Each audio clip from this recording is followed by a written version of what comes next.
Hello, everybody. Welcome to Collaboration Station, episode number 47. Welcome to X is our Wednesday space, a welcoming place for new people on the platform, and our, of course, esteemed panel of regulars that we always get to enjoy a great conversation with. But if there's ever a space that you want to share with someone new that you've met on the platform, this is the one, so that they can get a warm welcome, meet some really cool accounts, discuss some interesting topics kind of at the foundational level, and about getting the most out of X. Today's topic in general is connections are greater than capability, and we'll get into what that kind of means as far as a content creator.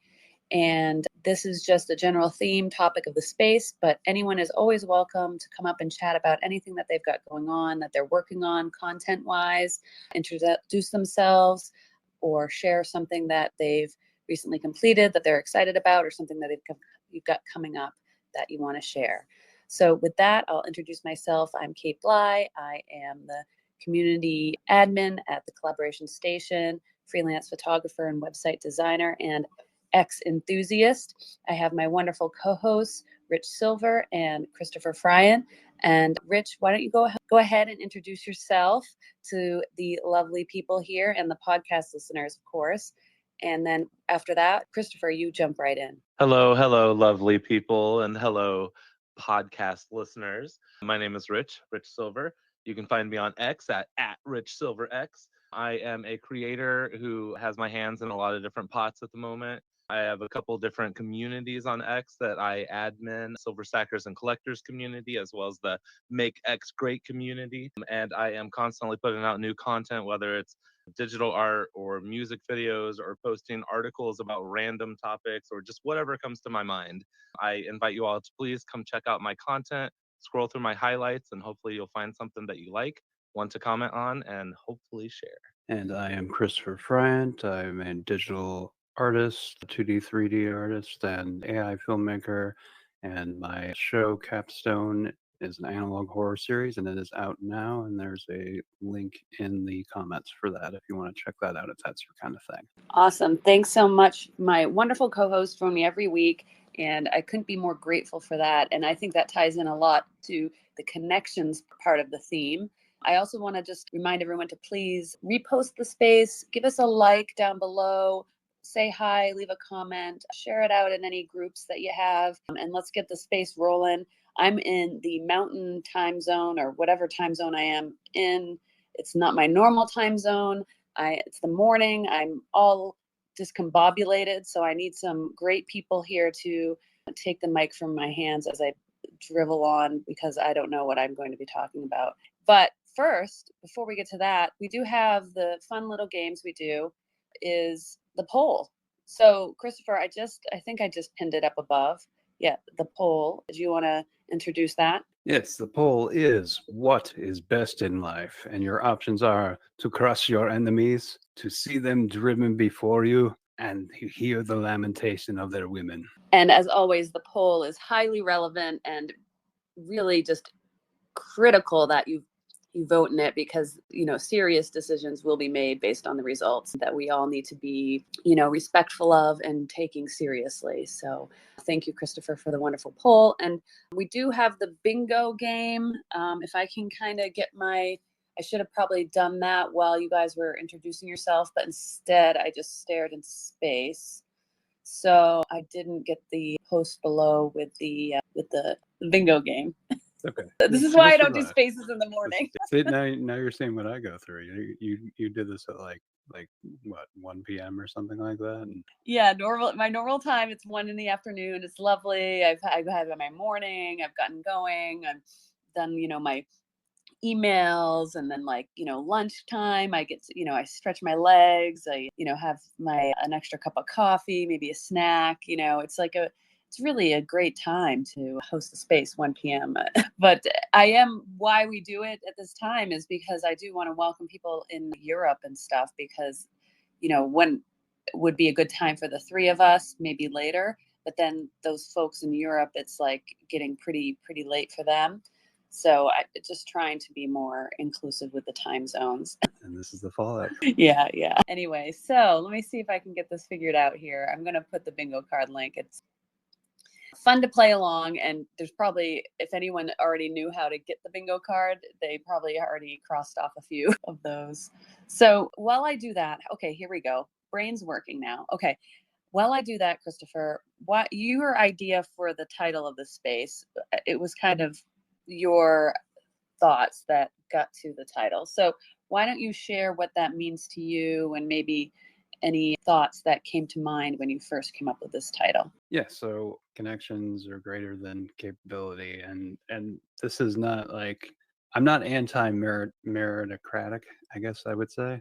It's not about that. It's just the reality of the world we live in. I went through a very long career of, corporate life, doing as much as I could, learning as much as I could, being as good as I possibly could. And I didn't spend any time making like deep friends or deep connections or networking or anything like that. And it really, really kicked my ass. So yeah, so that's what we're going to be talking about today is, it's for a certain kind of person, it's not an easy thing to accept. If you're just like, well, if I'm just amazing at what I do, those connections will just appear. And that's just not how it works. You have to go out and find those connections and keep them active.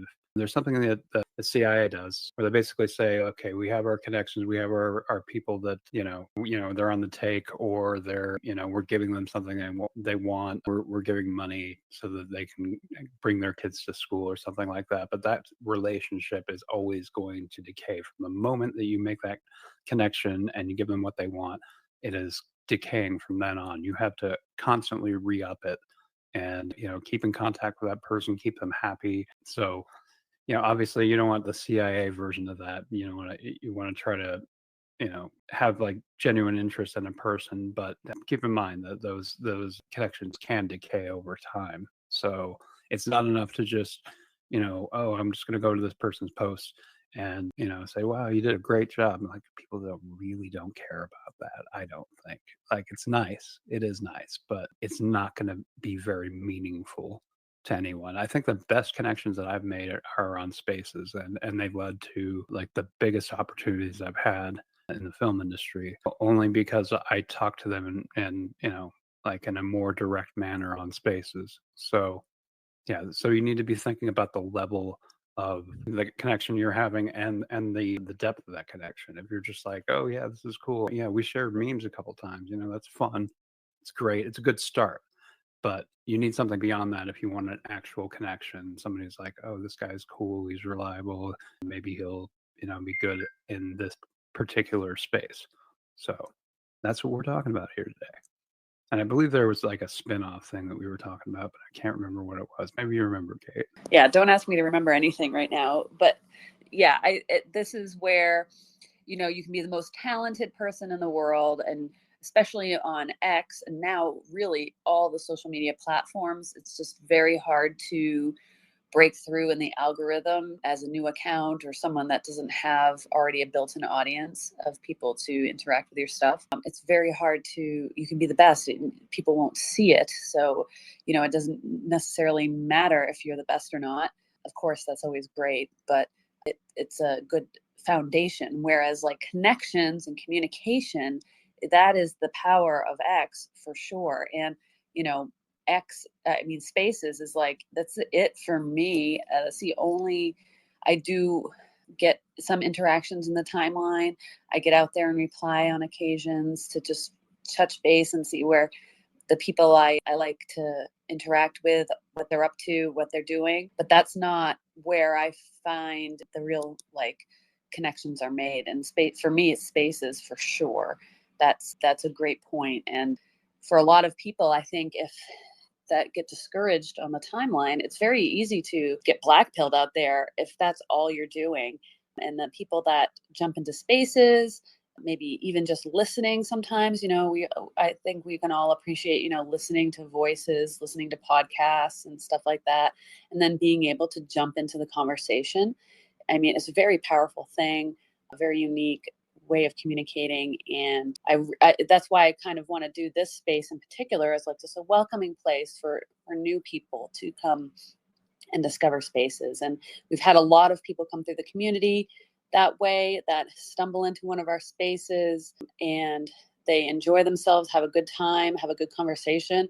Then they go out into the wild on their own. We don't see them for a few weeks. And then they come back all battered and bruised and be like, oh my God, Kate, you were the first space. We've heard this so many times. Everybody else is I just love this story. chock full of asshole. You always know, we always know what you'll get here. You always get some encouragement. You'll get some people who do end up coming up and sharing what they're working on and stuff. If people want like a little bit of advice, critique, that kind of gentle praise, but also with some guidance, I think we're very good at doing that and can be helpful. And, if that's something someone wants, sometimes it's just come up and share what you've done and let people see it and get some more eyes on it. We do that with our own stuff. And this space is always open to anybody in the community or anyone who comes through that wants to do that. It's not just for us, for sure. We just do that to fill the time, honestly. This is number 49 of our spaces together. Yeah, what are we going to do for episode 50? I mean, that's a milestone, right? Yeah, what are we going to do? I'm open to ideas. Anyone here have any ideas? Drop those down in the purple pill or, throw a hand up. Give me some ideas. I don't have any for that. I don't like celebrating things in that way. Well, okay, I'll say this. I love celebrating things. I really do. But I would never be so self-absorbed as to admit it. So, I don't know, like a drinking game, take a shot for every, bingo space or something like that. And we'll do like a live stream and we'll just get like piss drunk. Okay, no, but I do like the live stream idea. Would you guys be game for doing this? Maybe not as a live stream, but we could do a video space. Would you guys, how does that work? Have we figured that out? Is it possible? It works. And we've done it. We've done it before. Just, got some pushback from the two of us, Rich and I. That's right. And I don't know, Rich, is that even possible for you? Maybe not immediately, because I am getting ready to pack up my desk and all of my stuff. So I would have to use my phone. I mean, I guess it would work, but I like the excuse of it not being able to work. All right. Well, that's an idea. We can think about that, mull that over. There's a few days. I'll be on Sunday at 6 p.m. Eastern time. Yeah. So let's see. Anyone who wants to come up, please feel free to request a mic. You can throw a hand up and I'll know that you want to share in this space. I kind of have a wonderful group of people here who come up and request a mic. So I don't always just assume that they're able to speak. So I do hands. That's how I feel comfortable. Yes, Aura, good to see you. How are you today? I am good, and I'm glad you didn't assume I could speak because, I'm knee deep in kids, spring break. Woo! Yeah, so you were talking about, making connections with people, and there's those real connections and spaces being great. I really wish that we had a notes feature because I might talk to somebody in space and think they are just the most amazing person, follow them. Then, their content on their page, there isn't much there. They change their picture and their name, and then I have no idea who they are and no idea why the heck I'm following this person. It drives me nuts. And if I could just make like a little note on the account and say, okay, and if I was doing this like as a business for like a brand or something, I would be keeping an Excel spreadsheet or some other way of tracking my relationships with people, our interactions, important notes. I don't do that. I really should. I know it would dramatically increase, my growth, but I'm not trying to grow either. So I'm all over the place. So I'm sharing that with you guys that are trying to grow. Like it's, any kind of sales that you do, if you remember little things and you make those notes, like I used to sell lighting. I know it sounds boring, but it's actually big business. I had a file on every single client. And dude, if I remembered their dog's name or called them and said happy birthday, that like cemented. And especially as adults, like birthdays are a big deal. Not many people remember. It's not like Christmas and you're passing out little reindeer to everybody at work. You remember somebody's birthday, you take that time and effort, it really means a lot. So even though I'm really bad with names, remembering the pet's name or remembering the thing really helps lubricate that social interaction. Like, taking the time, even if you're doing it in a file, which might feel fake, it really isn't. You're taking the time and energy to get to know the person. And then as you exchange back and forth, eventually that stuff you'll start remembering it. And so I can't say enough about making real connections with people. Do you want to be the guy who nobody even notices they're gone for 2 months? Or do you want to be the guy that, like, you're gone a week and they're like, what the heck happened? Like, if you take a couple of days off and people are freaking out about it, that you don't engage with every day, right? Then you have made some real connections with those human beings, and that they actually care about your content and you, the person who's creating it, your thoughts, like, just, yeah. So real connections are super important. And as we're seeing this big purge, I know that a lot of you are losing accounts that you engaged with daily. Dude, there was no authenticity in that relationship. And even a lot of these temporarily suspended accounts, you go look at the content, dude, it's garbage. Why are you engaging with that? I mean, I know why you are. And if you're honest with yourself, you know why you are. But you can't be sad that the system's like, no, this isn't okay.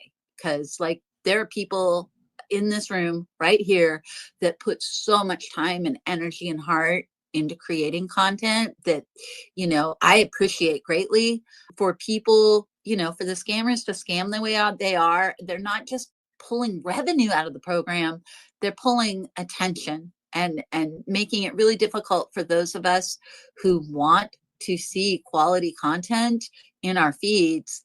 It's screwed the algorithm all the way up, and it makes really good content creators hard to see. Anyways, now I'm just rambling. Thank you, Kate. Thank you, Christopher. Thank you, Rich, Vivek, Gunky, Ashley, like everybody that's here showing up, even if it's not every day, and you're creating not because of the algorithm and not because of payouts, but because you have something to share with the world. I am just honored and privileged that I get to share this platform with you. Thank you, Aura, and some really, really great points there.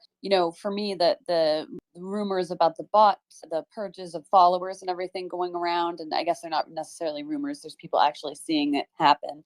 And what's interesting, I was just checking my stats and seeing, and my lost followers, it's always just a few a day, and that's pretty normal. And so I haven't seen any change in that. But I will say, a month ago or so, I purged them myself. I went through my account and got rid of like 500, 600 followers that were either inactive or bots, or clearly not the type of account that's going to interact with me or I'm going to be interested in interacting with. Like, I'm very open-minded and friendly and want to connect with real people on here. So anyone that was, had the look of being not real, and we all can tell, right? And if there was a question mark about it, I kind of just left them there. But anyone that I'm like, oh yeah, this isn't a real person, I got rid of. And so I wonder if it's a lot of those accounts that, like, I had purged there, like, that people are losing. So yeah, Aura, what do you think? 100%. I looked through, and there's all those temporary suspension accounts. Go look. They all look the same. And I haven't been good about purging the people that are following me. For the most part, they go away on their own. Even if they aren't being suspended, they don't get followed back. But I do know or I believe that hurts your accounts, especially if they're a larger account. When you get unfollowed, that's a rumor I'm hearing. I don't want to spread rumor, but I think it's true. So now I'm being a lot more proactive. I'm using the list that X Deep Thought put out, and I'm reporting and blocking. And, if people are following me and unfollowing me and they're scammy, I'm going to report and block them. I'm done. I am DONE. It might not get us anywhere. It might not be helping the collective, but I sure feel better doing it, because I am sick. Like, this whole system is so broken with the reporting. The only people that are incentivized to report are the people that are trying to hurt other accounts, rather than, there's no incentive to you personally, other than maybe you're one of those people that put the shopping cart back.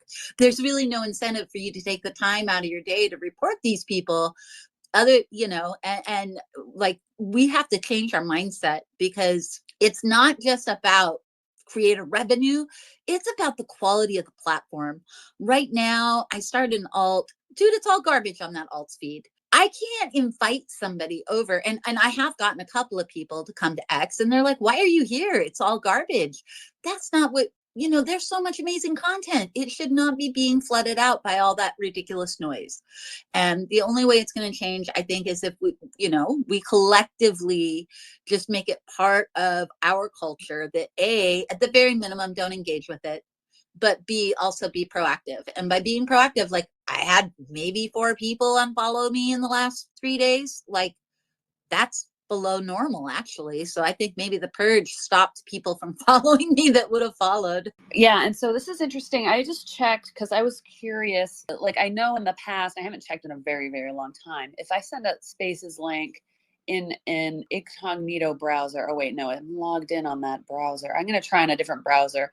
If I send a Spaces link, if I'm able to just jump in that space anonymously without logging in, I think that would be like a cheat code to getting people interested in X, because like you share a space like this with people who are like, oh, what are you up to on X? What are you doing? It's like, oh, come hang out in this space with me and get to know some of the cool people that I've met on the platform. And, just like that kind of an environment. And then they can like participate, or not anonymously, but if they like are like, oh, that's kind of cool, maybe I'll create an account and then can jump in and have the conversation stuff. I think this is like a backdoor way of getting people here, like avoiding the timeline. Like if you can just keep them off of that timeline for a while, they will probably enjoy themselves, or at least have it as a ballast, so it's like, oh, remember the space, you met some really cool people and now they're on your feed and you're following them and stuff, and just kind of leveling it out a little bit so it's not all garbage, right? You kind of have to figure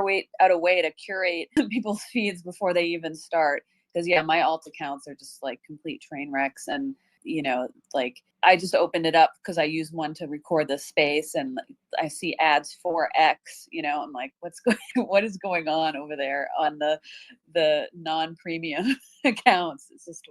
It's another planet, it really is. And also being a new account, like Aura saying, it's just like, it's not fun.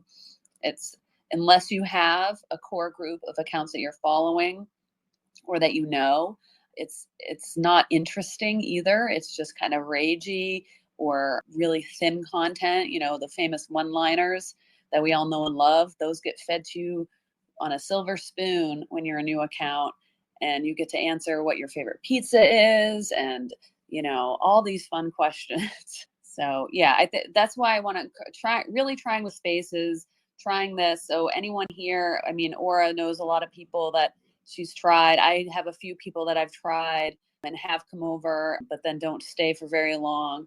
So I am trying this approach, having the spaces to share, and then also having it as the podcast, which you can share out as well with people so they can like hear you chatting with somebody about a topic and kind of get interested in it that way and maybe want to join.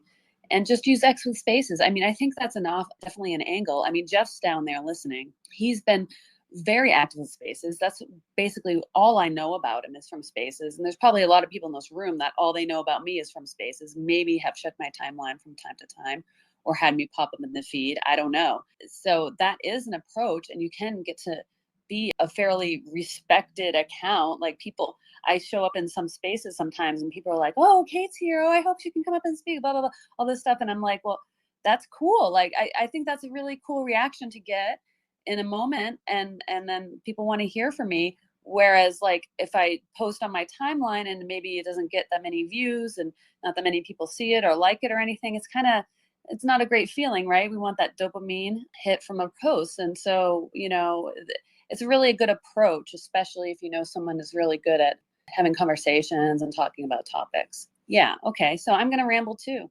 Thanks, Aura. Permission to ramble. It's great. It's a lot of fun. I'm trying to figure out how to open Safari. I don't even know if I have it on my computer here. To see if I can open the space without being logged into X.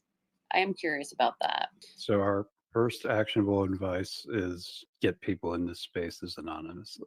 That's what we've got. That's what we've come up with so far. Well, yeah. I mean, you listen to podcasts anonymously, right? You don't Oh, look, it says I can listen anonymously. Let's see if I can do it. Yes, I can listen to the space. I don't have to be logged in. So there you go. And that's on the website. So if people are on their phone, I'm sure you're prompted to download the app, and it's probably not possible on the phone. So that's, I don't know. I haven't tested that. Someone maybe could test that by, uninstalling X and then trying to listen to a space. I guess that would mean, yeah, it would prompt you to download the app, and then you would have to log in. I'm guessing that's how it works. Anyone with any insights, please. But so that's an idea. If you're trying to get someone to come to X, yeah, keep them off the timeline, send them the spaces link, say, hey, go on your computer, listen to the space, listen to the conversation. And if you're really enjoying it or want to add something, you can create an account and jump in. Maybe make a group for new people. It's kind of like a quarantine holding cell for X, and then you just start feeding them good stuff from X, and then they can if they're interested, they can follow those accounts and get into that sort of an engagement group, if you will. Yeah, kind of like what a community should be, really.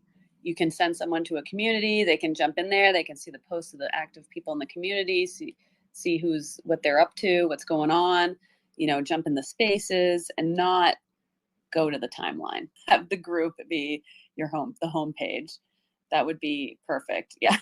That's a good idea. Well, let's be honest, they're going to go there anyway. So maybe the first thing you do is say, like, start customizing your timeline, start saying, I'm not interested in this, and then engage with the stuff that you are interested in, repost or comment or whatever. And that should fairly quickly get them to like a decent space with whatever they're interested in. Yeah, it's tough. It really is. Man, it's hard because like you tell someone come to a space and then, they click off and go on the timeline and then it's just like, raging. And then the other spaces, it's like, oh, what's crypto? Ooh, how do I set up my NFT wallet? That's going to be great. Yeah, exactly. So yeah, I mean, it's a minefield. It really is. But that comes with the freedom, right? What percentage of spaces would you say are actually like good and entertaining or educational in any way? I mean, I'd say 1% easily. I mean, because like anytime I want to just listen, like I'm in a kind of a mood, I want to listen to something, like I listen to a podcast, but I'm like, I enjoy spaces. I enjoy the live aspect of it, that I can jump in if I want. I go to the spaces tab and there's nothing, like literally nothing to listen to. Yeah. So that's way more often than there is something.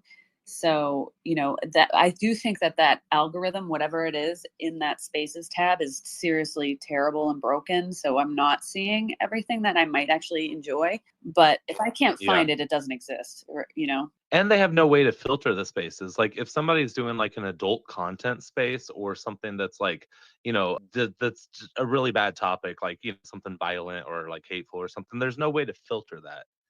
Everybody sees that content, even if you have like the sensitive content selections, activated on your account or whatever. So they need to fix that too. And what I like about spaces, even if I'm not talking, is that I have been in enough spaces and I have been on for long enough that I know so many of you. And so even if I'm not talking, just listening to you all chat, it feels like a community. It feels like I'm sitting with my friends because I know you all. I know your voices. I'm familiar with your ideas, what you're talking about, what you're interested in. And yeah, so even if I'm just listening, I still feel like part of the group just because I know you all so well.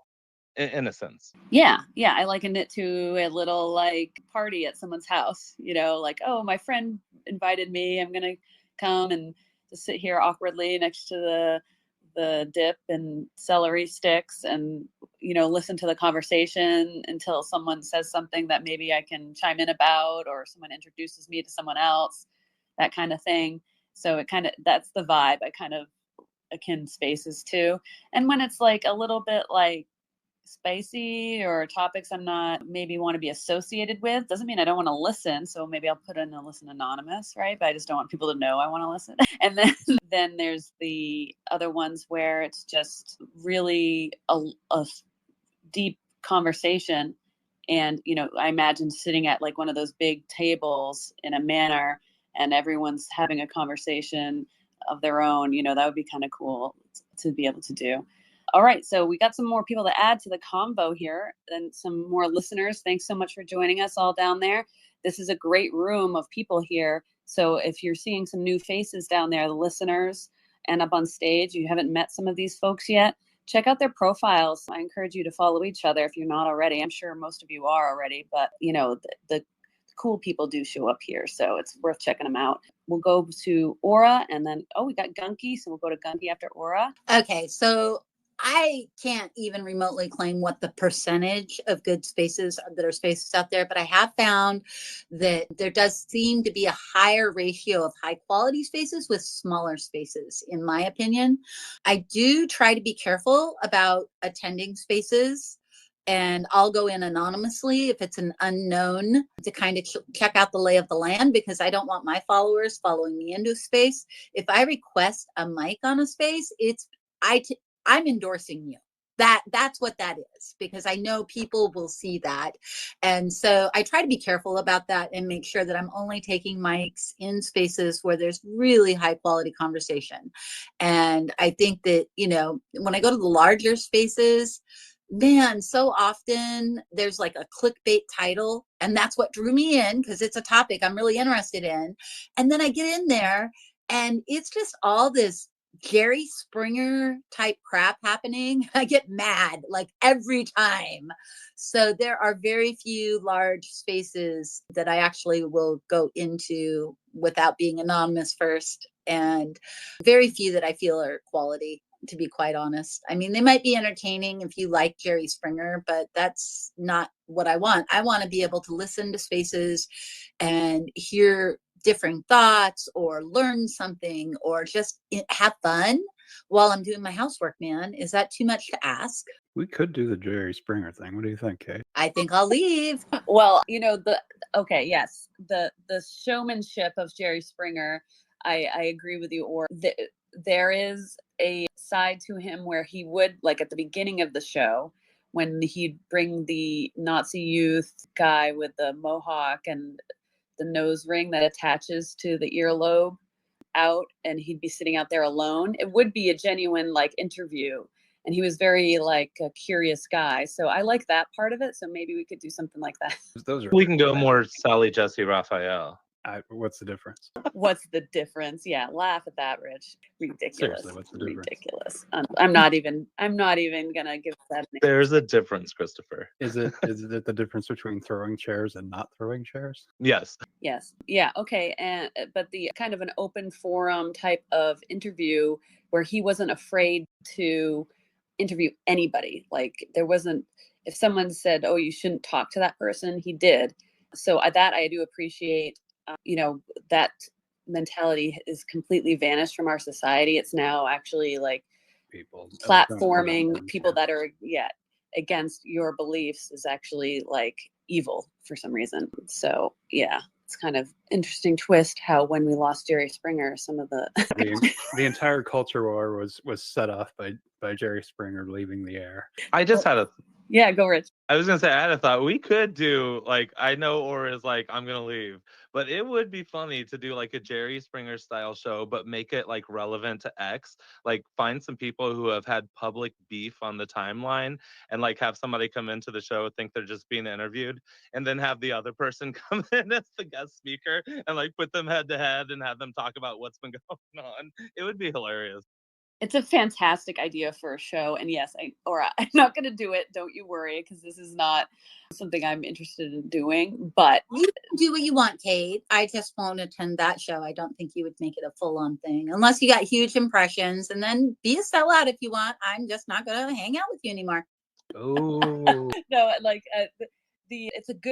would be a good idea in the sense that it would be incredibly entertaining. I mean, these types of shows were successful ethically. Yeah, I do not agree with it. As far as having someone tell their story and then confront the opposing party in a public forum where emotions are high and things can be said that maybe they didn't mean, and all this kind of thing. I don't necessarily agree with that ethically, but it definitely would do well. It definitely would be entertaining. It would have a lot of anonymous listeners. That's for sure. I think it would have to be scripted, just like Spring. Spring was probably scripted. Yeah, you know? I was just gonna say, like, if it came out that they were all actors and actresses, would you really be surprised? Because the same shit happens in every episode. Chairs get thrown around, you know. People's like, oh, suddenly I'm gonna reveal this really secret thing about you. This guy takes pills all the time. Then he sells them to third graders. I actually know someone that got invited to Springer, and dude, they had a whole made up story. It's just the craziest stuff. But what I'm talking about in those spaces, it feels very scripted sometimes. Like I've seen, they're just nitpicking and fighting. And you just said that, even though we all heard the person not say it. And then they're just dragging out some stupid fight for like 10, 15 minutes or even longer. And that's just gross to me. It's gross. Like I want, you know, you've heard it, you've seen it, and why? I don't understand why people are drawn to that. But you know, it's to me, it's almost like bullying, except for even though it's scripted, right? And people are entertained by it, it's like they're bullying people. And I don't like bullies. I think that even if somebody is being a total asshat and they're totally wrong, they're still a human being. And I want to treat them with as much consideration as I can. And if they're too angry, I will just leave them alone. I'm not going to call them names and scream and yell at them. Like, just take away their mic and move on. Like, really. Yeah, agreed. I would hate watch, but not participate. I don't know. I feel like we really have something here. Yeah, and it is I mean, someone should take this idea. I mean, it's terrible, but again, people, you know, as long as, I think with something like that, if you want to confront somebody or something, you know, part of the entertainment is that they don't know about it, right? And that's where the ethical line is crossed, you know, because I would want to make sure everyone's informed about like what's about to happen. But again, when it's on a space, they can just hit the leave button and leave. But if someone feels cornered, they might act in a way that's not normal to their regular behavior or whatever. Geez, it's like this is tough, but it's entertainment anyway. So yeah, someone should do something with this idea. I hope you do. And we got Jeff G here. How many Jerry Springer episodes have you seen? Well, we'll get to Jeff in a minute because Gunky had his hand up for a while, and I'm sure it's exactly what we're talking about right now, what you wanted to chat about. Can you hear me okay? Because I'm trying a new setup. Yeah, we can hear you. It is a little bit like crumbly. Is that the right word? Is that any better? Yes. Yeah, cool. Okay, do people know that Space's dashboard exists? I do. And it's a very useful Yes. tool. Cool. Yeah, so I mean, you can always find a space somewhere in the world. There's currently, best part of 5,000 now live, 566 going on in English. Yeah, Space's dashboard's quite handy. The 50th, what about Hawaiian theme, the old 50? Could have a competition for Hawaiian, I don't know, profile picture or just a Hawaiian themed picture.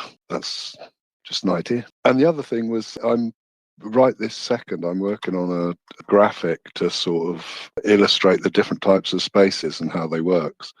And it's got like, one's the mosh pit, one's the sauna, but you've got like the TED Talks, you know, that's the speaker, you're all listeners, the round tables, the king and his court kind of thing, where it's this just a dictator in the host position.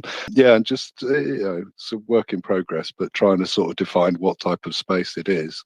Because I just don't like the chaos, and I don't like, sometimes I feel the host cuts some people, gives them far too much rope, really, I feel, before they should just mute, gone, and they sort of forget that we're all listening to this. You know, why do we have to listen to this? But yeah, that was it, really. There's definitely cult type spaces out there where it's like everybody's got the same PFP and they're all like, yeah, it's usually like a crypto thing, but I think a better category is just cult-like spaces. Yeah, I mean, the biggest space in the world at the moment, there's nearly 8,000 people in it, and it's the TNT Dina update. I don't even know what that is. I don't know what that is either. I'm intrigued. Color me intrigued. Maybe we should just move over there. Space hop. I love that idea, No. Gunky, of categorizing the spaces.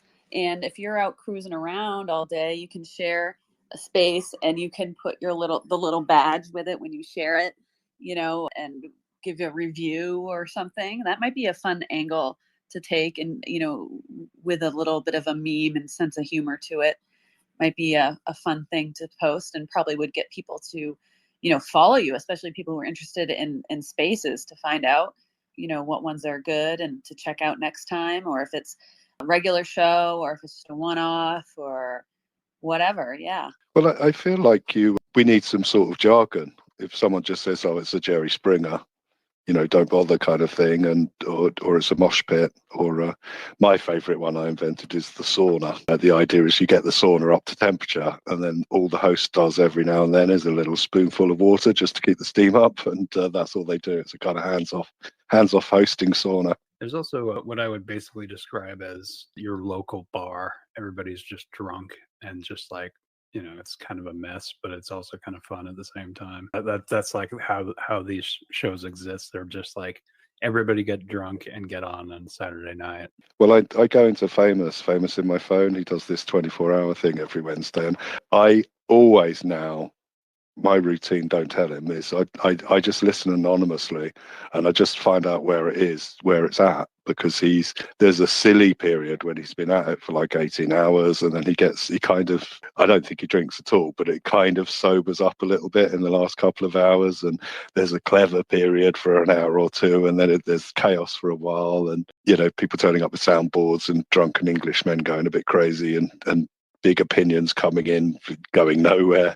And yeah, so I quite like that space. It would be a good like sociological experiment to just listen to his whole 24-hour space and watch the ebb and flow of the thing over a 24-hour period. Yeah, I just pinned that up above because that's a fun space to jump in and out of when you know that his space is 24 hours on Wednesdays and bleeding into Thursday. And you can just kind of, like I was saying earlier, I just am kind of in a little spaces kind of mood. I don't want to, spin one up and host it or anything. I just want to jump in and have a chat.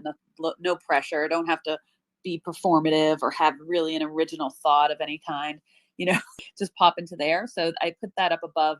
Anyone who hasn't checked it out, after this one, if you're looking for another space to go in, you can hop over there and tell him I sent it, and spread the love around. A great account to follow. He's also very entertaining and fun on the timeline, lighthearted, positive, that kind of stuff. Accounts that we really enjoy sharing around here. And another great account to follow around in spaces. So this is another tactic, is to find some cool people and have notifications on.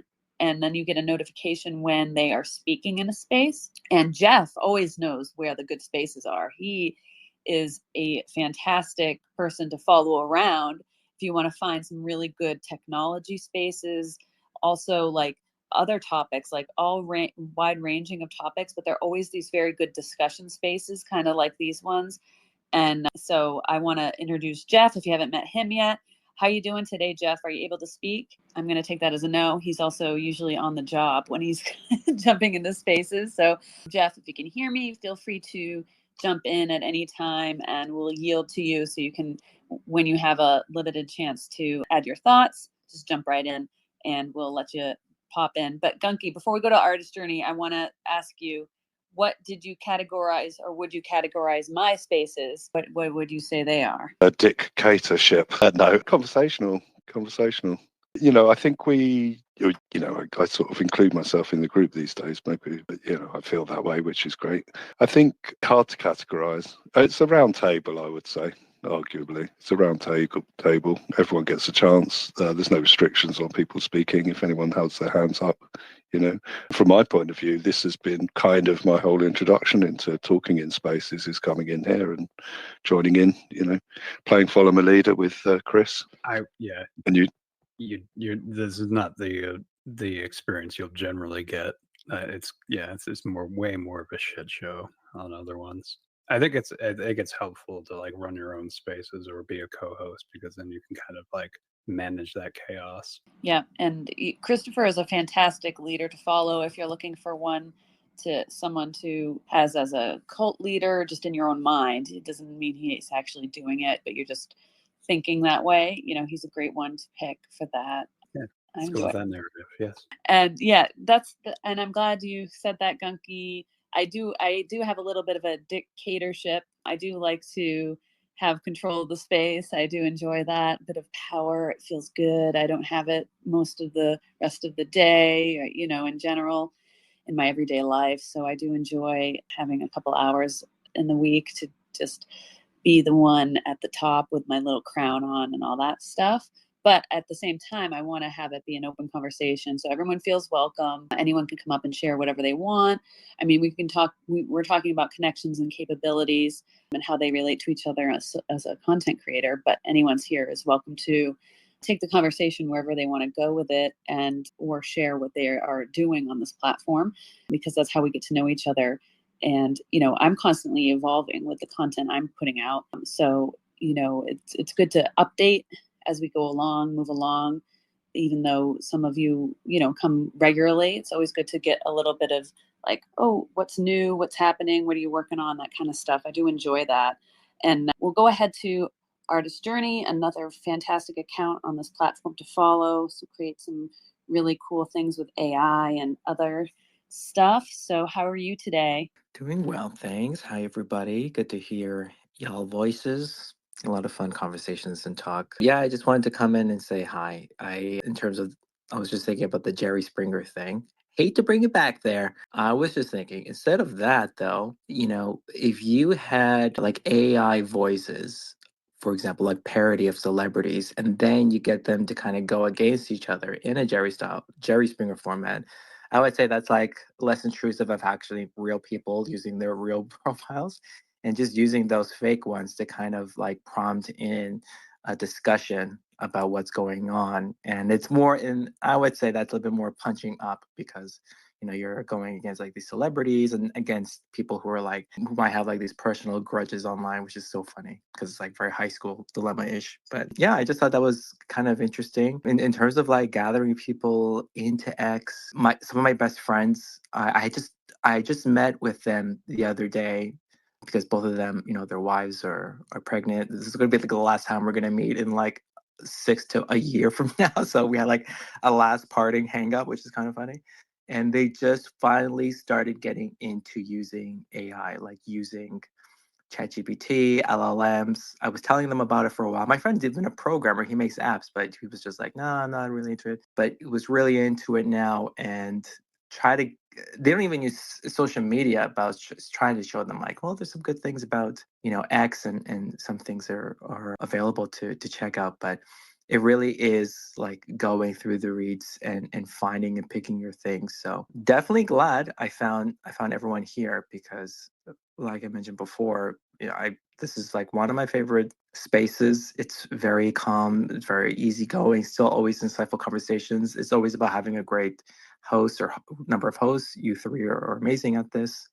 So I just want to get that support. I want to send you your flowers if that's the way to go. But always enjoy listening to all y'all and hope you have a great time. Thanks. Yeah, thanks. And I always enjoy when you come stop in. And I love that idea of using AI as a way to get people to come over here as well, because I think the AI community, when you kind of get in that world, break through into that bubble, silo, whatever that is on X, that if that infiltrates your feed, it makes your feed really interesting, like lots of innovative stuff happening from first off with the apps, and the tools and the stuff that we all love and use, posting like every day with something amazing, groundbreaking, where you're like, my mind's exploding. How do I use this? That plus the amazing minds on here and the amazing creative people that are on here posting their stuff. So once you kind of get your feed inundated with all that, it's really a cool place. So that's an interesting angle too, to get people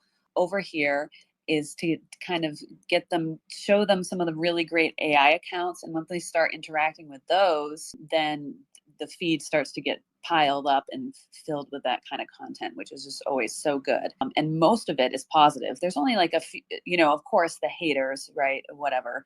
It's like so obvious, the hater accounts. It's like, it almost seems fake. Like, I don't even believe it because it's just like, it's so comically weird, like how they hate on stuff. It's very troll like. So I don't even take it seriously. But everything else beyond that, it's just like very much a positive atmosphere and a great bubble to be in, I think. And if someone is discovering AI for the first time, which is really a great time to show people, if you had showed people a year ago, 2 years ago, some things with ChatGPT or other AI stuff that you were playing around with, And this happened to me a lot. I'd show somebody something and I'd be like, okay, come up with something that we could do with this image generator. And they're like, oh, well, let's make my cat a superhero or something. And I'm like, okay, let's do it. And then I do it and it looks terrible. Right. And then that's just like, boom, checked out. Like that first interaction can be a bad experience. And then just kind of like people don't care. Like they're not hating on it. It's just not interesting or cool, or they don't see the purpose of it. Where now, if you do something like that with somebody, you can probably get it to do it in the first go and have it be really cool. So you could impress them with an image or a video, or using ChatGPT or Grok or something to do something that they're trying to do and having a hard time with, and be like, hey, you have a ton of this information and you need it in a spreadsheet. Here, let me show you how to do that with ChatGPT in like 2 seconds, and blow their minds. Yeah, I was going to just add to that quickly. That's a really good point in the sense where, AI is permeating every aspect of our life so much that there's like endless types of use cases that people can use and kind of be introduced into using it. So, how I'm using it will be completely different to my friend's partner, where they're thinking more about, Excel sheets or cooking, making like checking their fridge, taking a photo, but just introducing it in that way of like the multi-case uses of using AI and whatnot. And yeah, it's always changing. So I think that's how I got into using X more, was because the amount of things that are constantly updating is just so overwhelming. But then at least it's always the most up to date I find here compared to LinkedIn. LinkedIn is a bit, I feel like they always repurpose things they find on X, and they're like professional grifters that go there and they just kind of showcase, and everyone's like, this is amazing, but they don't tag properly. It's just a whole different ecosystem of what's happening there. But yeah, it's kind of interesting how things are moving, and how like AI can be used, and kind of introducing it that way to a lot of people, because like they it's such an open blanket phrase, and it can be kind of inundated with a lot of different perspectives. So finding a way to kind of get them into it can make a huge difference for sure. Yeah, absolutely. And my best technique for that is when don't just knock on someone's door, they open it and you start telling them about AI. It's you're hanging out with friends, hanging out with your parents, your family, whatever, and they start complaining about something with their work or whatever. The people will complain. People just do that. It's just part of how we communicate. It's like something gets under our skin or bothers us, we'll bring it up. And then you just think of the simplest way you could take and make that problem a little bit easier for them to deal with AI, and then show them in that moment. And that's going to be the most powerful way to really get people to have that seed planted of how they can use it. And because it can be, it's basically like staring into the universe, like, where do I go? I don't know. So giving them an actual specific use case that fits them in that moment is incredibly powerful, and they may not use it again right away, but they have that seed planted. And then when something comes up similar, they'll be like, oh, maybe I could use AI. Or it happens again, you say, hey, remember when I showed you how to use ChatGPT for that? Why don't you do it for this too? It's going to work just as good. And then it gets people in that mindset. And yeah, it's very powerful that way. But force feeding it's never going to work. Or sending them a website link and being like, here, figure it out. It's never going to work. It's too much. Yeah. So great points. And another way to build connections on here, if you are into AI and you're looking to meet people, there's a lot of good AI spaces and on here as well. So you can look for those. All right, so we're back to you, Aura. Thank you for being so patient with your hand there. Oh, I guess Aura's At Costco. I'm here. I'm sorry. I was in the living room. I'm cleaning house and doing dishes. And Buried in kids. yeah, yelling kids. Here, I'll walk out on the porch. So at the beginning of the space, you were saying, Kate, that people could come up and maybe get feedback and yada yada. And we're talking about spaces. So I'm curious if anybody here who's been to any of my spaces has some constructive criticism for the space. I don't want compliments, just constructive criticism, because I am trying to become a better host. I never walked into this thinking that I was even capable of hosting. So yeah, now I'm past the stage fright most days. And I really want to, tips, please. And thank you. From what I've seen, and I haven't seen a lot, but you usually have like kind of a theme, but it gets sidetracked very quickly. And, it seems like it's difficult to get back to that. You just kind of go with the flow, which, if that's the vibe of your space, that's fine. But, something to think about. Thank Yeah, you. because Yes, we do. I'm really ADHD. that doesn't happen to our space at all. Yeah, no, we're pros at this. I mean, come on. Yeah, I would say for me, yeah, the topic with what I found what works for me is having a general topic so people can see and understand, like, okay, this is what we're talking about in the space, right in the title. Like, they don't have to do any thinking beyond that. I've learned that over time, like it being kind of like confusing, vague, open-ended, then I have to do a lot of heavy lifting, right? Whereas if there's a topic and people can kind of get it right away and maybe can have thoughts on it, like just with a little bit of prompting, now I can, I know people are going to come up and add something good and have a lot to talk about, and I can kind of sit back and breathe and listen and then take me to different places. That's how I enjoy hosting spaces, because I do like the idea of having my mind taken places where I wouldn't on my own. So, that's for my ultimate goal for the space. So for you, Aura, your ultimate goal for the space, what is it like? Is it for you to just communicate information you have to people? Is it to have a conversation about different subjects? Is it to maybe learn what other people are doing, and then figuring out the best way to get that? Either you're talking the whole time and just getting feedback from people, or are other people talking and you're giving them feedback? What's the dynamic?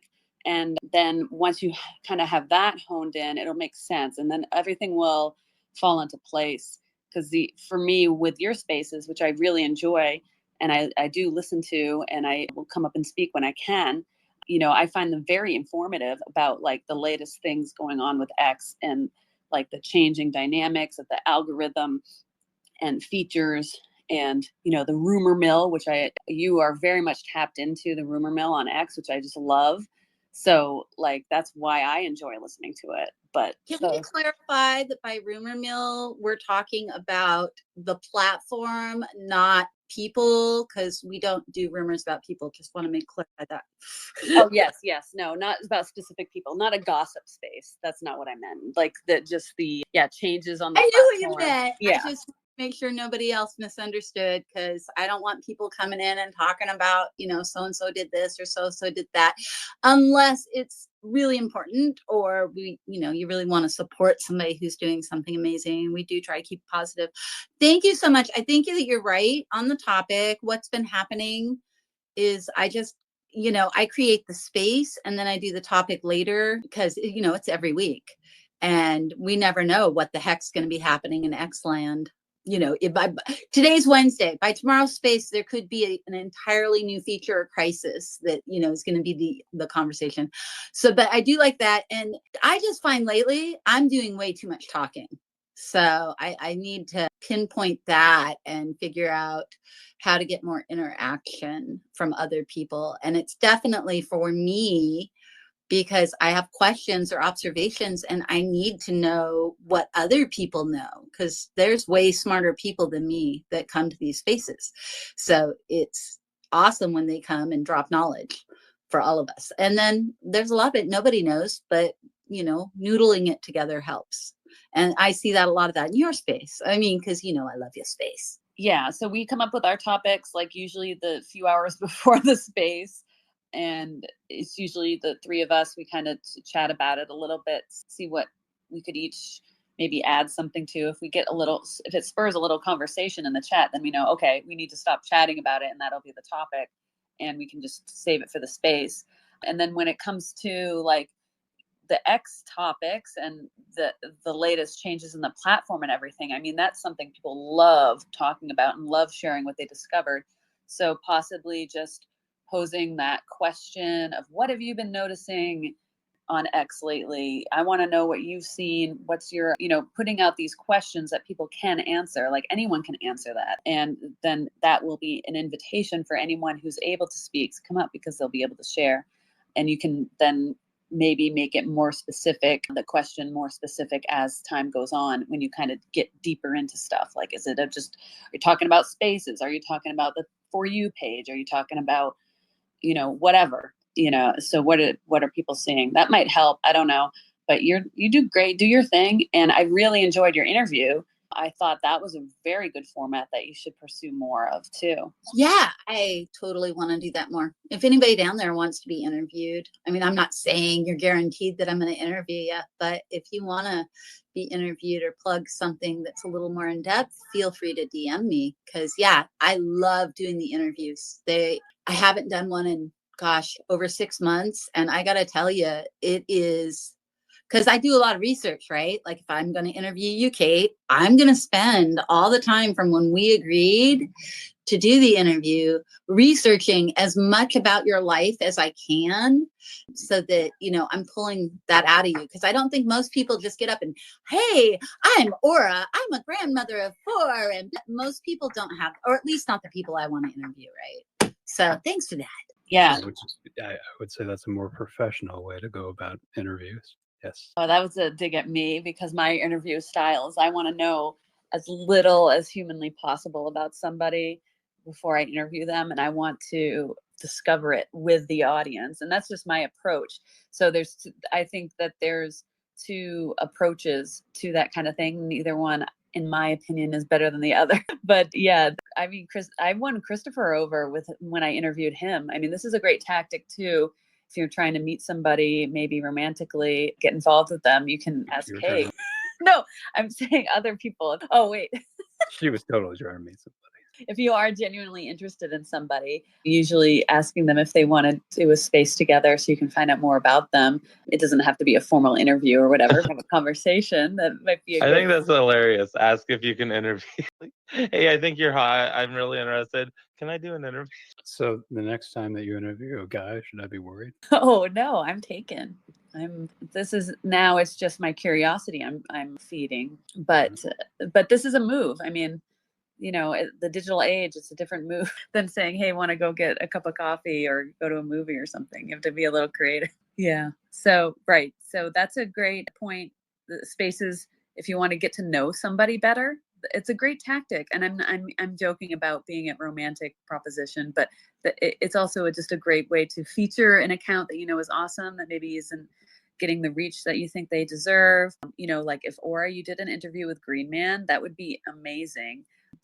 You would be like the perfect person to do that because you know him so well and He I'm a has. fan. I would say you have, Aura. Haven't you done an interview before? I'm pretty sure I was there. Yes, I've interviewed Green Man twice. I interviewed him once. Gosh, that was a long time ago.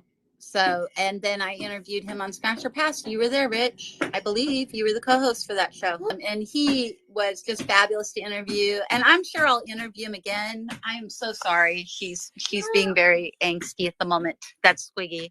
Say hi, Swiggy. No, she says no. And yeah, I would highly recommend if you have space and you do interviews, Green Man's a great guest. And he's just got an insanely fascinating life and is really smart and good. Like you barely have to question him. He kind of like Heidi was, right? You just had to throw out a little bit, and then she was actually covering 10 questions down in her answer. But that's tricky. You got to be prepared with new questions if they cover all your questions before you ask them. Yeah, it is an art form for sure. And for me, the having a list of general questions mapped out is really helpful. And I leave space, so if I'm doing it, I have a paper and I have the general questions that are very surface level that I want to ask. And I have space in between. And then as I go through those questions, then more questions come from those answers. And I can kind of do it in a little bit of a flow. And that's kind of my style of stuff because I'm not, for me, it's more of an informal conversation style versus, an interview format of a show where we see 2 people talking on stage and that kind of format, I guess. But those are I love all that. Either one, it's all a fantastic listen, but you just have to understand as a host what you're comfortable with. So through hosting spaces and just getting into it, then you kind of discover like what works for you and what you enjoy and what you're even like I don't want to feel stressed out hosting a space.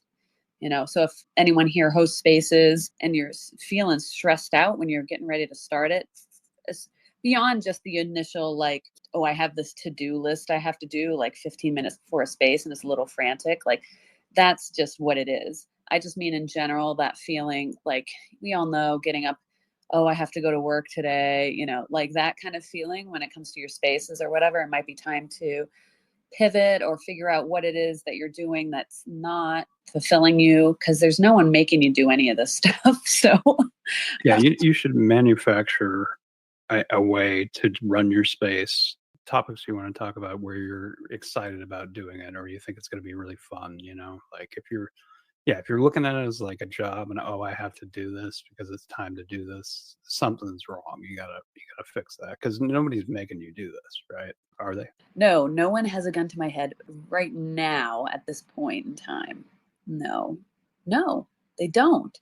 It's like a Nope. taken situation. You gotta like. Are you sitting right there with Christopher? Like, are you guys playing around? Technically, we're in two separate rooms right now because of Oh, the you mic are? situation. Yeah, I'm in his bed right now, actually. I can imagine that. Can you imagine that? Can you imagine that? And he's in the office. Yeah, we were trying to figure out how we could do it side by side, but just with like, I'm recording it and also hosting the space on my phone, and it's just too much going on. And then I kind of like to be in an isolation tank while hosting these so that I'm not distracted. I'm really listening and engaging with everybody and paying attention. And then I'm able to also get into the notifications, etc. So yeah, so let's go ahead to Gunky, and then I'll do a little quick reset of the space and welcome anyone new who's popped in. You're always welcome to request the mic, join us up on stage, say hi. So Gunky, what's up? We're all trying to create the Goldilocks space, the perfect space, but I think you just have to have tolerances. And to Aura's point of sort of running better spaces, I do think a good co-host, a co-host who you trust, who you respect, who you understand, who maybe just has a safe word for if you're kind of overcooking something, someone who can sort of pull at the reins and just kind of, hey, because we all get carried away with our own internal conversation, and that's part of it. In terms of running an interview space, I think the best thing you could do, like anything, is go and watch YouTube videos of some of the greatest interviewers from late night talk shows. Watch them, find a style you feel you might emulate, and look at what they're doing, because what they're doing, it's that duck thing, isn't it? They're floating, but they're paddling furiously. There's a script. They've been in the green room. They've got to know their guests. They've decided what can be spoken about, what can't be spoken about, how much time they're going to give them to plug their book or whatever. Yeah. And that's another thing with pulling up guests is sort of, what are they selling? Come to my space and, we'll have a conversation. I'll interview you and you can do your new book or your new show or whatever it might be. So, yeah, I look at the greats. I mean, personally, I believe that Mike Yarwood, is it Mike Yarwood? Let me just quickly, Sir Michael Parkinson in Britain was the best interviewer, because he lulled them into this sense of security that they just get people. His guests used to just give away so much of themselves, really, and it could get quite personal and everybody was happy, and it was mellow, and it was never confrontational, and he could read his guest really well. That's the only trouble with interviewing on the radio effectively on Spaces, is you can't see that little eyebrow lift where they're like, yeah, hey, don't go there, don't talk about my cats, or whatever it might be. So yeah, I think good co-hosts really is the key to good spaces. Co-hosts that can just kind of control one another, and stop it turning into a rodeo. Co-hosts, rodeo clowns, same kind of thing. Yes. Love that. And I pinned up above, I definitely did research on the interviewers that I'm a fan of and their style, and really did analyze those before I started, or while I was in my process of like hosting spaces. Like last summer I did all this. I think this post is like from July last year, of my article from Phil about Phil Donahue. I used AI to chat about like Phil Donahue and what was so great about his interview style. So like, Jerry Springer light, like it's definitely an interactive type of show and making the people feel comfortable and all that kind of thing. And then also, throwing the mic to the audience and getting different opinions from people throughout the room and all this different stuff. So Phil Donahue is one that I looked at very closely. And this is fantastic advice, Gunky. I really like that. I forgot about how useful it is to kind of look at people who are already experts at this stuff and take what they're doing right and just apply it to what you're doing. It's like, why there's no reason to not do that. The other one that I love is for just like a late night talk show host type of format of an interview is Dick Cavett. And all his shows are on YouTube. And I think maybe one of the streaming like Hulu or something has Dick Cavett show. You can watch those from the 60s and 70s. And he interviews like the top celebrities and musicians and just movie stars were on his show. And he did these little interviews with them that were in a different style than you think of like the Johnny Carson or David Letterman style. It's like a very different style. And I really enjoyed how he would have those conversations on that. So that's another one that's really good to look at. And then Charlie Rose, who has been canceled, I believe, but I always enjoyed his show, his interviews, how he had the conversation with people just in like that black background, a table, and him and his guest. And it just like, for me, like completely stripped down and just about the conversation. So those three were my big influences for when I was getting into hosting spaces and looking to like get advice, because like we can use AI to, instead of me sending an email to Charlie Rose, I can use AI to chat about like, what is it about his interview style that separates him from everyone else? Because like, he's the one that's coming to my mind more than anyone else. So why is that? Because this is how I like to think about things. If something gets my attention, why is it getting my attention? What's different about it? And now I can use AI to find out, like it can compare him to every other person who hosts interview shows and pick out those little details is why that style appeals to me.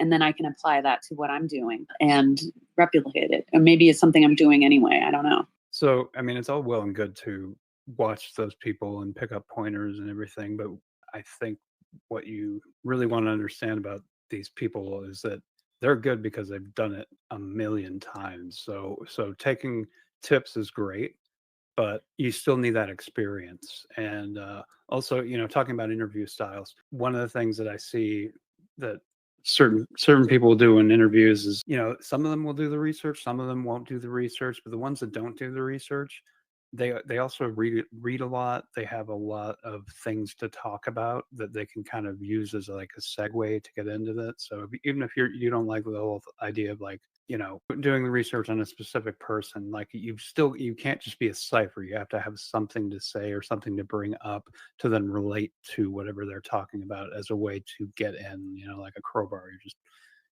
here are the cracks.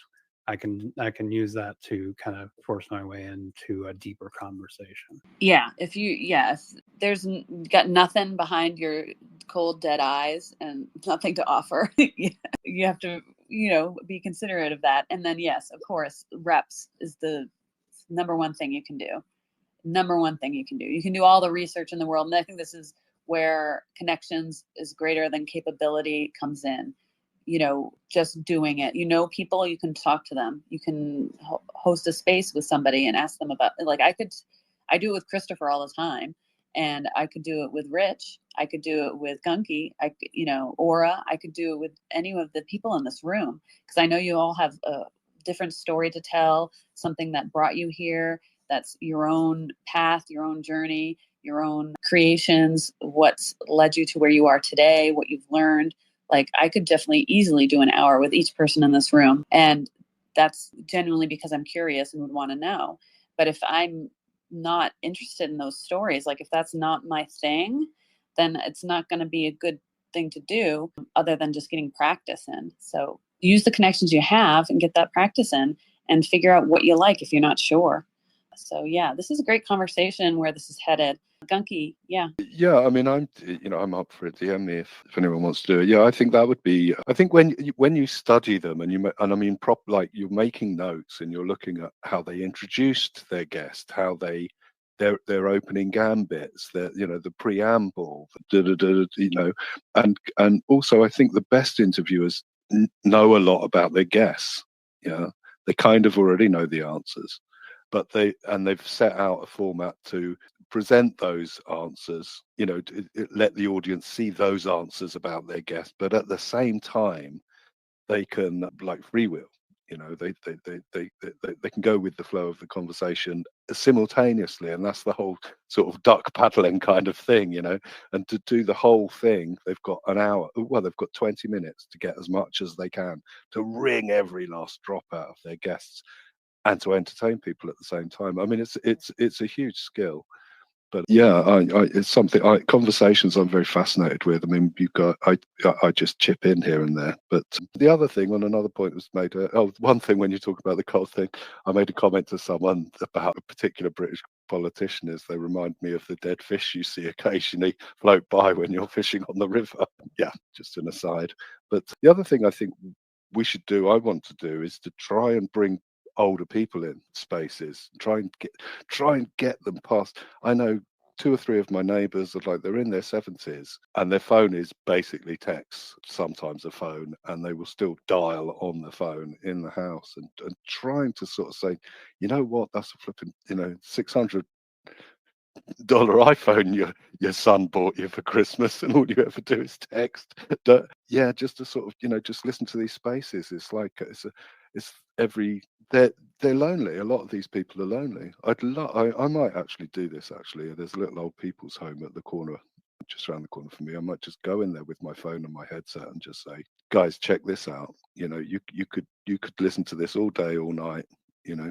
Just plug in your oxygen machine and see what's going on, and join in if you ever feel like it. But yeah, I think the older generation, because they're so sort of, weren't brought up with computers, let alone iPhones and stuff. They can't work out their smart TV. They just sit watching BBC and ITV as they have done for like 50 years.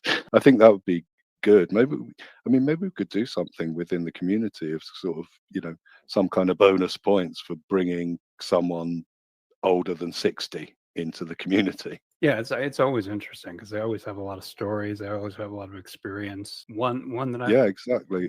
one that I would want to interview is Mark Kelly. He's an artist in the space, photographer, and he gets into AI as well. And he's always interesting to talk to. So I'd love to get him on in an interview format. I would definitely do my research on that person. But yeah, that would be cool. Yeah, we were in a space, Kate, with I believe it was Darby, and her dad was on there, and then there was the other, like, a war vet who was in his 80s that was on the space, and yeah, they were great to talk to. I would like to hear from more people like that in spaces. Yeah, agreed. And yeah, in Gunky, if you want to, attempt to do something like that in the community, so you get the support, that's, something that we can definitely arrange. These people that are your neighbors or that through, I don't know, other things, family members, I don't know, like this, I've always thought about that too as a really good escape, but staying interactive and social, keeping your wits about you, and just avoiding just the endless History Channel programming, that just leaving that on in the background all the time.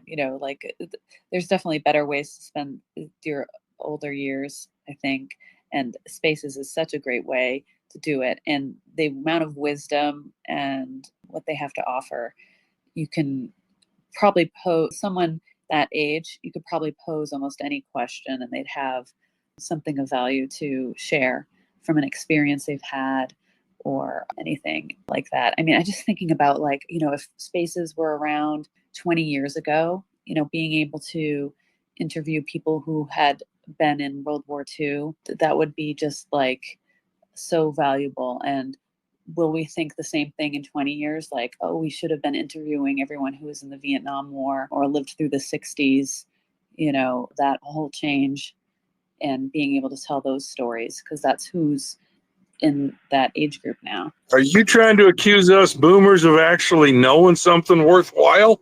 Jury's still out on that, sir. How you doing, Jeff? Good to see you. Yeah, I'm a Good. fan of boomers. Been doing pretty good. Just haven't actually got a slow spot here today, but just been enjoying the conversations and spaces today. And this one's been great. Loving what everybody's got to say. I took my hand down because I would have gone all the way back to when you were talking about the darn TV shows. And I was like, nah, let's not go there. So, but just loving life today and enjoying the space. Thanks for joining us, Jeff. It's always great to see you. And yeah, I'm always been a boomer fan. There are the jokes and everything that we can all say, but the life that the times, the changes that generation had went through, and still being around for AI and the latest innovations. I mean, think about what technology was in the 50s and late 40s when these people were born, and to today, what that arc is. So there's a lot to understand and insights and things. And going through, the Vietnam War, for one, is like, we can't relate to that. There's no way we can relate to that. One of the things that I absolutely love is listening to all the conversations about AI and where it's at today, and thinking back to like 1982 after I'd just gotten out of the military, and a friend of mine introduced me to a little program called Liza, and it was nothing but a psychoanalyst emulator. The whole thing fit on a single 5 1/4 floppy disk, which meant 512K of memory.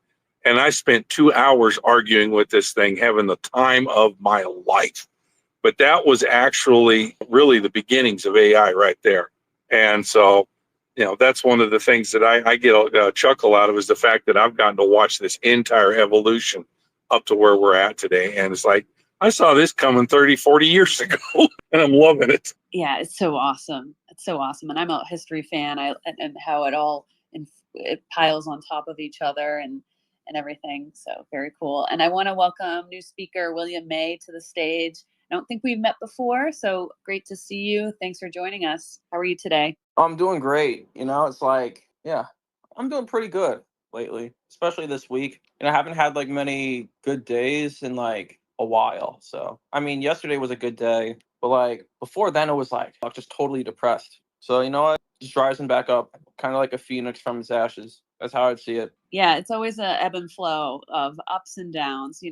That is life. If it's all one level, that's kind of boring. We want a little bit of pit to crawl out of, and then also some risks to take jumping over the next one. So that's the fun of it.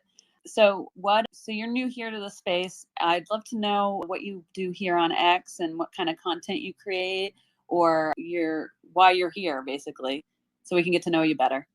Honestly, at first I created this account to, what I do, kind of to troll, but kind of not to troll, kind of to connect with like some old friends as well. But then I thought, all right, well, my friend recommended to use Twitter for connecting via business. And then I see someone like Kanye who just keeps on defecation posting, to say the least. And I was like, all right, well, you know what? If someone like that can defecate post and launch meme coins and stuff and sell merchandise, you know what? And I see other people in spaces being a bit unprofessional. You know what? Maybe I could do that. It brings out more of a personality, builds trust. And so like generally like just connections, growing my network. That's my main purpose of this. So I kind of consider X the eat where you defecate app, to say the least. So it's like almost everything in that sense. Yeah, it's fun because yes, we like to be talking in here. Sometimes we get a little like serious or dive deep into some specific topics and have really great conversations. But then I also like to just go on the timeline and be super silly and have my fun, and I enjoy the troll content as well. And that's again like the spice of this app is just amazing. You can have whatever spice you want, whatever particular day it is, whatever mood you're in. If you're feeling down and you want something uplifting or to make you laugh, you can find that. If you're looking for a challenge or, a network of people, you can find that. Given whatever you're interested in, and find you can go join a conversation out of nowhere with some random people you've never met and meet new friends. It's so cool. And that's why we love it here. So welcome. Yeah, go ahead. Oh yeah, so like another thing, like my more serious stuff, I personally like don't necessarily keep on X except networking with people. And maybe like a few links to that in that sense. So, and like speaking about boomers and knowledge earlier, I just wanted to add on like one thing that they definitely do right, I would say, is just having a better attention span. Like, let's suppose you take Gen Z. We can't really focus very well. So then what do? We take a whole bunch of like stimulants and stuff just to focus. And it's like our baseline is just that much worse. So it seems as if just based on that, it's kind of like that's one of the things I'd say really makes this generation like a bit worse in some sense, just in terms of working memory, ability to read, and even like do like certain technical skills. Like you definitely need an attention span for that type of stuff. It's like I get like maybe having an attention span might not necessarily be the best thing for creativity because when you're like out of it, it's like you're thinking outside of the box in that sense. So there are trade-offs. Yeah, absolutely. That's a really good point. Yeah, I'm of the millennial generation, older millennials that, I didn't have the internet or cell phones till, pretty late in life. And so I do still have somewhat of an attention span and I can feel it shaving away, like withering away every day. A little bit of it goes away and disappears. But with that, I do see, yeah, creativity kind of blossom from that as well. So there is a trade-off there. So being able to focus and buckle down and work on one thing, one project, and get that out to its best ability, and or for a client, or actually, go to a job and do that for 8 hours, is it's very a very good skill to have. But then also the ability to pivot and adapt and change and try different things, maybe even multiple things in a day. So like, new AI features drop and then the 6 other apps are like, oh, we're going to do the same thing today. And you can go ahead and try all those different things and test different things and get your, ADD fill and then scroll the timeline. And it's like, it is a balance. I think you're onto something there, William. Thanks. Another thing I was going to touch up, I kind of lost my train of thought on this, which was, feel free to DM me later, but I forgot what I was going to say. That's all right. If you think of it, feel free to jump in. We're going to be wrapping the space up here in a little bit. Thanks for joining us today. And if you're interested in our spaces, we do these twice a week. This is our Wednesday space, same time. We start at 1 p.m. Eastern time and then go for 2 hours. And then on Sundays, we do later in the evening, 6 p.m. Eastern time, and we go for 2 hours. And if you're in the community, you'll get those notifications. So that's super helpful. So you're welcome to join the community, and anyone else here listening, if you're not in there, I do have the link for that pinned up above. So feel free to join and I will let you in. We do kind of curate the list a little bit so that it is active content creators, people who are creating original content for the platform. That can be, images, video, text, something that we can, add your thoughts, add your opinion, quote posting, this kind of stuff. So if you're thinking about how you can be a content creator, you don't have to make, 2-hour-long videos. You don't have to make TikToks. You can add your commentary, add your point of view. And that is, I think, enough original content to build a profile, build an account on. So I hope you'll do that. And everyone else who's listening, if you're not in, please feel free to join. Yes, Gunky. Sorry, it's just my sort of train of thought, and I've got to get this joke out. So I was just thinking, who wouldn't go in a space? Yeah, I mean, I could imagine a space that's like over 50s or over 60s or pensioners or whatever it is, the golden girls or what have you, where they're just nattering. They're just having a natter, talking about the golden age, if you like, or the pre-technology age. But then I thought I'd definitely join if they called it the Crone Wars. The Crone Wars. The only problem with that, I think, is a lot of the boomers and a lot of people who aren't familiar with using platforms like this might have issues like knowing how to work the controls of like when to speak, when to raise your hand, when to chime in and stuff like that. And there might be a lot of like people speaking over each other, and it might devolve pretty quickly if they didn't have like at least a quick tutorial of how to use the space. Yeah, that's a good Well, point. maybe we could do that. Maybe we could do that. Jeff, talk to you. Well, I think it has more to do with people's understanding of communication and etiquette. I see a lot more people that I have to assume are a lot younger than I am that'll just jump in and talk over people all the time, or they'll ramble on forever and not be able to get to a point and then drop off and let other people jump in, and just keep going and going and going. But yeah, there's a lot of us that have avoided learning the technology, and there's a certain amount of truth to what he was saying. A lot of the older folks don't know how to play with the phone and work with the tools and whatnot, and don't know the controls.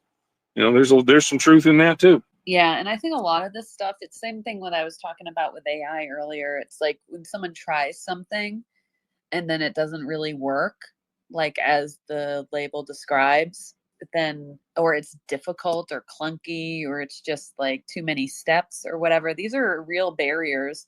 And the smartphone technology is loaded, loaded with these barriers. It's not hard to learn, right? We all know that.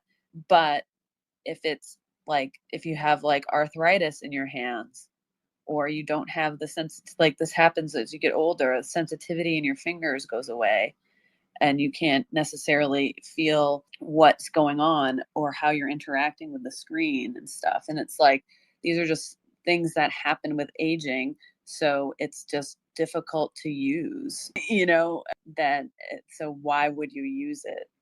Have you ever tried like collagen protein or NMN or like glycine? That stuff is like good for like soft tissue. Yeah. I mean, all this stuff is great, but I mean, you hit a certain age, you're dying. We're all slowly rotting. Some rot faster than others, but there's no way to stop it. And these devices are not made for you when you're at like 90% rot, like you're so that we're excluding a generation of people in a sense.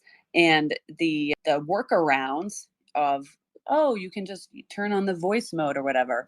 If voice mode was easy to use and actually effective, why wouldn't we use it? Like, why wouldn't we use it? We don't use it. So we use our fingers because that's the way it was designed. That's the easiest way to use this stuff. So that's not an answer, I don't think, for that kind of thing. Yes, Gunky. Another silly joke. I was just thinking, just drop a couple of tabs into their teapot and then just give them all the phone and let them get on with it. Yeah, that would work. Yeah, give them. But I think, the overall point I was trying to make there's now ways we could do it. So my dad's totally comfortable on a laptop, right? Because he has the keys, he can type. That was his job for a long time, was working on a computer, and so he can work on the laptop. So he could join space through the laptop versus over the phone or that kind of thing. But so you have to kind of figure out what would work for some people. And with the AI stuff, now that it works better, I'm more apt to recommend it to people to try because it just works. So when you're trying to get somebody on board with something that maybe they're a little bit averse to, maybe new technology or whatever, figure out what would be the easiest, simplest path for them to get there without any hurdles, and you could have a better chance, that's for sure. Yeah, Jeff, go ahead. Well, you guys, just listening to you guys talk, you threw an absolutely radical idea in my head. I want one of you guys that's good with the video creation stuff, because I haven't really gotten a chance to play with that yet. But we need a good video out there of one of our geriatric friends having a Neuralink in their head attached to their phone with direct access to the internet and all of the chaos and destruction that would cause across the world. I think that would be hilarious. Rich, you want to take that one on? Yeah, I can definitely brainstorm something. Yeah. So yeah, we're going to be closing up the space here in a minute. I saw Ian Snow jumped up here. So if you wanted to say hi or would add anything, just go ahead and throw your hand up and I'll know to send the mic to you. or jump in now if you want. All right. Speaking of technology, is working, right? You sound great. Yep. Yeah. Okay. So this first time here. Thanks for having me. I just got the link from one of my connections. I think not unique, but I'm a starting out author trying to, get part of a community here on X that is indie authors that really have tried and tried and tried to get traditionally published. Doesn't work out. So they're trying to, try to start up a little something, a grassroots movement to get that kind of going. And a lot of the stuff you've been talking about, attention spans of people, and don't like to read, what have you, all that's in play. Also, Jeff, I think, mentioned Eliza earlier. I would just like to, as an aside, one of the stories I'm working on, Eliza is one of my main characters.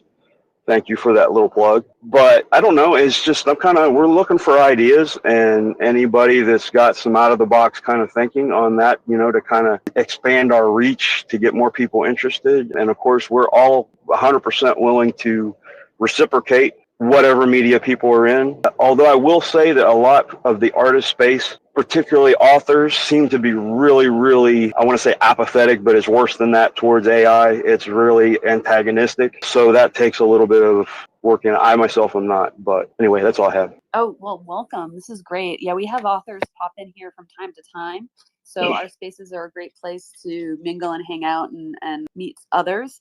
And I would also suggest, if you don't have an actual community going on X, or someone that's big, you're part of it, maybe being active in it and hosting spaces within the community, because as you grow, these spaces announcements go out to the community members. So whenever I start a space in the community, they get the notification that it started. So this is a great way to just let people know what's happening, right? And you can get people in the room, chat about what's going on regarding whatever it is that you're working on, or specific topics that are relevant to self-publishing and that kind of stuff. Could I just throw one more thing in that I forgot to mention earlier? That there is a community. It's called Fellowship of the Independent Authors, based, loosely on the Tolkien series. But we're about, almost 900 to 1,000 strong at this point. We're still just kind of starting out, trying to figure out what to do with it. And so there is an organization there. We're just looking for ideas. That's it. I'll go. Yeah, awesome. That's a fantastic crowd. I mean, this community here has 300, and we have, when I do my spaces, we get 10, 15 people about, but they're all really good people that pop in here, so for me, that's fantastic. But if I was 3 times as big, I mean, I can imagine how many people I would reach with spaces. It's really the most powerful way to connect the community and find the core group of people that are actually active and interested in pursuing things, have discussions, share their work, want to get engaged, that kind of thing, versus the people who are just kind of floating around hoping something's going to happen for them. It's 2 different types of people that are on X. So I would encourage that, making something in the community a regular weekly space. You could even just do one or every 2 weeks or something, and seeing how that goes, and just asking people who show up, right? The people that show up, those are the ones that you want to be okay, these are the people that are engaged and they want to participate. So ask them, what are you guys struggling with? Where are your pain points? What's the problems with either X or elsewhere in your self-publishing? And is it getting information? Okay, you can't get the information, we'll get people on a space that have that information and we'll talk about it. You can really just engage directly in a public forum. That's so great, because a lot of times things here on X devolve into these DM groups, and it's all very much clicky and behind the scenes, and connections do happen there, and there's definitely a purpose for that, right? But that's very isolating. It's hard to bring people into that. So by doing the spaces, it's an invitation for new people, and then also to give a platform to people who are active and engaged. So that's what I would encourage. I find that to be the most useful, at least as far as kind of just bringing people together on this app. It's very hard to do. So I hope you do that. And if you do, or anything you come up with for the community, come back to one of our spaces and share it, because we do have authors that come in and go in here from time to time, and people who are self-publishing in all kinds of different works, genres. So like there's definitely people who pop into this community that would be very much interested in what you're doing over there. So I hope that's helpful. Awesome. Jeff, jump in. Yeah, I was going to actually give a recommendation for Ian there. I'm also doing some writing work in the background on stories and stuff that I've spent decades developing, but never got anywhere, in following the more traditional writing path. But you can use AI as a collaboration tool. It's literally like having a person, at least the way I'm using it. In particularly, you can work with Grok because it has an absolutely wonderful facility in that you can create an independent conversation and it will remember that conversation as long as you keep a record of it, copy it into a document or something somewhere just to make sure. But you can, and I'm talking about the one where it's, the grok.com, not the one in the app here, but on the website, because it will remember everything in that conversation. So you can do character development, you can do world creation, all of that, and literally have almost like a collaborator ghostwriter in the background working with you. And that's an awesome tool. And you can do the same thing on TSI's AI tutor platform. It takes a little bit more work because it doesn't have the running memory kind of thing with a given conversation. But you can work with it. And I just listening to what you were saying, that's one thing I would recommend you look at if you're not already doing it. Yeah, and AI can be used too for just these questions as well as like, okay, we have this community, we're trying to figure out what we can do with it. It's like such a great brainstorming tool. So, that's how I come up with ideas for these spaces a lot of the times, is not necessarily for the topics and stuff, but like for how can we engage with the audience. So we're wrapping up the space here. Thanks everyone who jumped in, but we're going to be closing up here in a second.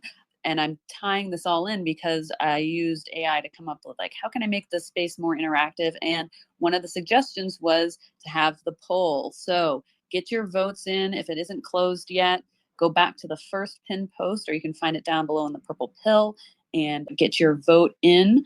Christopher, are you able to present the poll and the results as we see them? All right, I'll take that as a no. Let me see. I will go ahead and do that. There we go. Oh, there you are. My entire interface is glitching out, so let me see if I can get to my thing without clicking on it, because now clicks don't work. Here we go. Okay, the poll was, what is best in life? And last place with 14.3% of the vote was to see them driven before you. Second place was to crush your enemies with 28.6% of the vote. And number one, which is interesting, 57.1% of the vote, Lamentations of the Women. There we go. I'm not surprised by that here on this platform. Yeah, well, fun space. And I didn't have anyone win the bingo. So anyone listening to the recording can claim that bingo prize, which is the pin post in the community on Friday, which can be any post you want. So you can listen to the replay, play the bingo along, and send us the card if you win. And that link is in the purple pill down below or pinned up above. You can check that out. Great prize. But yeah, it's hard to play bingo every time. I forget to play too. So we might need to come up with a new game. But yeah, thanks everybody for joining us today. Hope to see you on Sunday's space, 6 p.m. Eastern time. That space, we do a little bit more of a controversial hot topic. This space is a more chill, relaxed topic. So we can welcome new listeners. Anyone that that maybe is new to X or trying to find their way around, send them to this space on Wednesdays and send them to the community, and they can become active on here and meet a great group of people, like a fantastic group of people here listening. So thanks everyone for who comes and participates, and the speakers and the listeners and leaves comments, reposts, all that stuff. Very grateful for your participation and for joining us. I really, really enjoy these conversations every time. Thank you, Rich. Do you have anything you would like to share before we close up the space? I'll give my co-host an opportunity to do that. No, thank you for asking. It's been a great space. I've had some technical difficulties yet once again, so I haven't been able to chat as much, but I appreciate you as always, Kate, and you, Christopher. Thank you both. And thank you to all the listeners and speakers. Yeah, check out Rich's communities that he's created and is a part of. He's very active in those, so they're great ones to join in as well. Christopher, do you want to talk about your latest video, perhaps? Yes, I have an analog horror series called Capstone. It's on TikTok and it's also on YouTube. I just put a link in the Jumbotron directly to the YouTube version of that. And yeah, episode 1 is out now. Episode 2 will be out on Friday at 1 p.m. time. So look out for that. It's very cool, very creepy. And yeah, if you're into that kind of thing, you will love this. Thank you, everybody, for coming. Yeah, thank you, Christopher. And yeah, make sure you subscribe to that YouTube channel that he's linked up above. And for me, I have a fun post pinned in my profile if you're looking for a little bit of silliness. I took storm chasers, which I love. I'm a huge fan of storm chasing, the live streams and stuff. And I put them in the year 1880. And what would that be like? So it's just a little bit of comedy created with AI, and I'm quite proud of that one. And It's a good I video. wish that, It's funny. yeah, sound on, of course, but it's still funny with the sound off, in my opinion. If you're into the storm chasing stuff, you'll get some of the comedy in there right away. That's all I've got, and we'll see you on Sunday. Thanks again, everyone, for joining, and have a great day. Bye.